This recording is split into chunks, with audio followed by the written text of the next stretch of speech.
The Plague of Locusts, 10. Then the Lord said to Moses, "Go to Pharaoh, for I have hardened his heart and the hearts of his officials, so that I may perform these signs of mine. Among them, too, that you may tell your children and grandchildren how I dealt harshly with the Egyptians and how I performed my signs among them, and that you may know that I am the Lord." 3. So Moses and Aaron went to Pharaoh and said to him, "This is what the Lord, the God of the Hebrews, says, How long will you refuse to humble yourself before me? Let my people go, so that they may worship me. 4. If you refuse to let them go, I will bring locusts into your country tomorrow. 5. They will cover the face of the ground, so that it cannot be seen. They will devour what little you have left after the hail, including every tree that is growing in your fields. 6. They will fill your houses, and those of all your officials and all the Egyptians, something neither your parents nor your ancestors have ever seen from the day they settled in this land till now." And then Moses turned and left Pharaoh. 7. Pharaoh's officials said to him, "How long will this man be a snare to us? Let the people go, so that they may worship the Lord their God. Do you not yet realize that Egypt is ruined?" 8. Then Moses and Aaron were brought back to Pharaoh. "Go, worship the Lord your God," he said. "But tell me who will be going."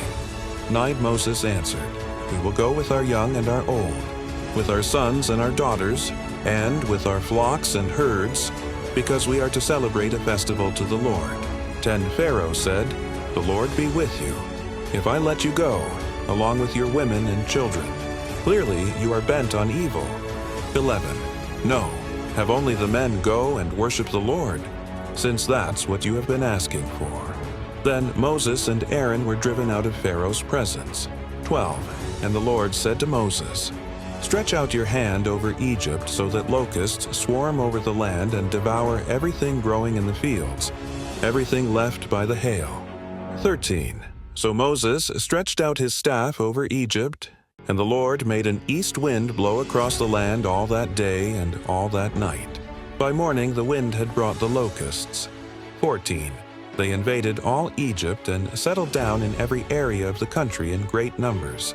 Never before had there been such a plague of locusts, nor will there ever be again.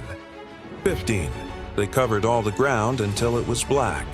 They devoured all that was left after the hail, everything growing in the fields and the fruit on the trees.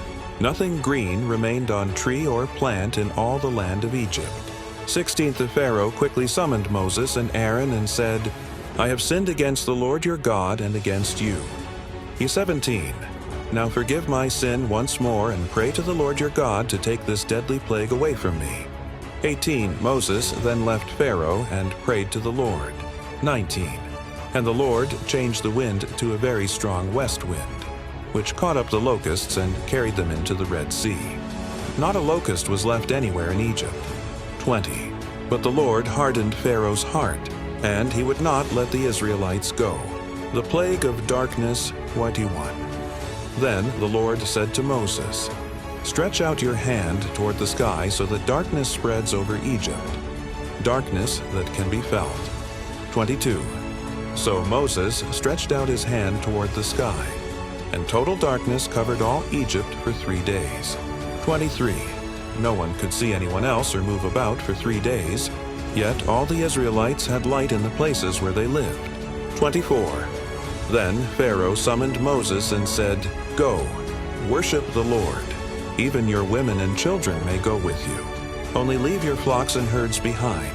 25. But Moses said, "You must allow us to have sacrifices and burnt offerings to present to the Lord our God." 26. Our livestock too must go with us. Not a hoof is to be left behind. We have to use some of them in worshiping the Lord our God, and until we get there we will not know what we are to use to worship the Lord. 27. But the Lord hardened Pharaoh's heart, and he was not willing to let them go.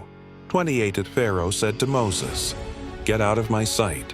Make sure you do not appear before me again. The day you see my face you will die." 29. Just as you say, Moses replied. "I will never appear before you again.